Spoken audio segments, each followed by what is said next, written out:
Is Twitter going after Meerkat celebrities? Planet Labs expands its global satellite plans. And how many watches did Apple sell on opening weekend? It's Monday, April 13th, and this is Crunch Report.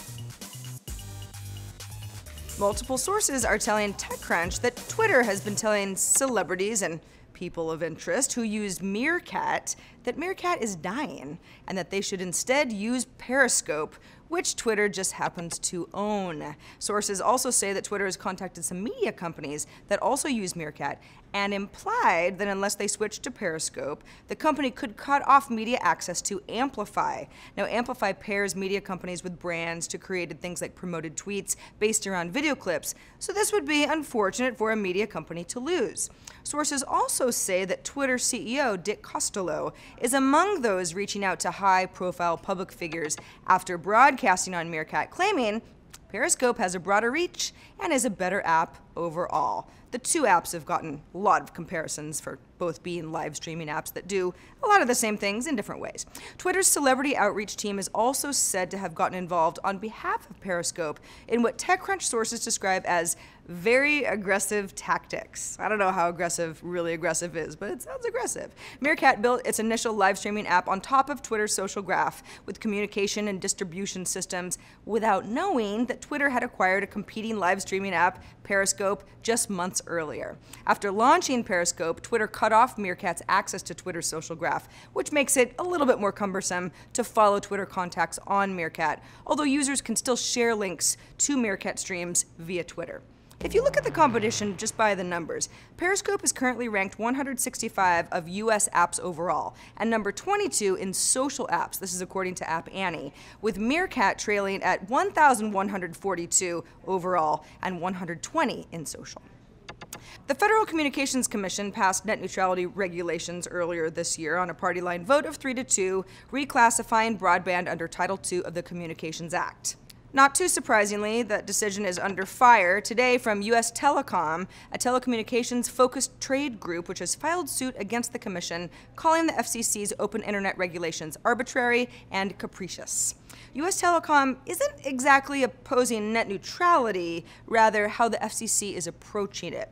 According to the filing, the group wants a review of the order, which it feels is, quote, an abuse of discretion within the meaning of the Administrative Procedure Act and violates federal law, including, but not limited to, the Constitution and the Communications Act of 1934. The FCC tells TechCrunch in a statement that it is confident that its new rules will be upheld by the courts. Apple's new Apple Watch went up for online pre-order on Friday, with in-store retail appointments available for anybody wanting to try the watch on before buying, and then shipping dates quickly slipping from the end of April to June for many models, indicating pretty high demand. However, Apple never said how many units it made available at pre-order launch at all. U.S. online commerce market research firm Slice Intelligence says that based on e-receipt data from just over 9,000 online shoppers, about 1 million people in the U.S. pre-ordered an Apple Watch, 957,000 to be exact, with the most popular model, the least expensive $350 Sport model, which made up 62% of those purchases. Slice also found that Apple Watch pre-orders tend to be loyal Apple consumers. 72% of those buying the Apple Watch also had purchased another Apple product, like an iPhone or some sort of MacBook or an iPad, somewhere in the past 2 years. 21% had also pre-ordered an iPhone 6 or 6 Plus in the last 6 months. Reminder that these numbers only represent the US market out of 9 total markets where the Apple Watch went up for pre-order on Friday, like Australia and Canada and China and France and Germany and Hong Kong, Japan, and the UK. As for Apple's latest MacBook model, Slice estimates around 48,000 MacBooks were sold online, with 58% of orders choosing the space gray color, followed by the new gold color at 36%. Planet Labs, which is a startup building a low-orbit satellite imaging system to essentially cover the Earth in tiny satellites, announced today that it's raised $118 million in Series C funding. The International Finance Corporation, or IFC, which is a division of the World Bank, led this latest round, joining investment from Data Collective and participation from existing investors.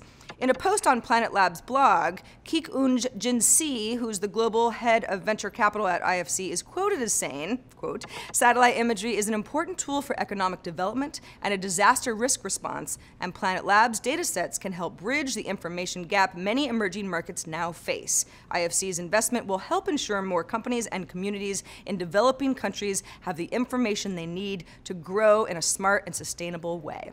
Including this latest influx of cash, Planet Labs has raised a total of $183 million. Looks like somebody's got a case of the Mondays, and that's a rocket. SpaceX scrubbed the planned launch of its Falcon 9 rocket just minutes before its scheduled time of 4:33 p.m. Eastern Time today due to weather. It's always weather. SpaceX CEO Elon Musk, who's also the CEO of electric automaker Tesla, explained in a tweet, launch postponed due to lightning from an approaching anvil cloud. Anvil cloud is terrible.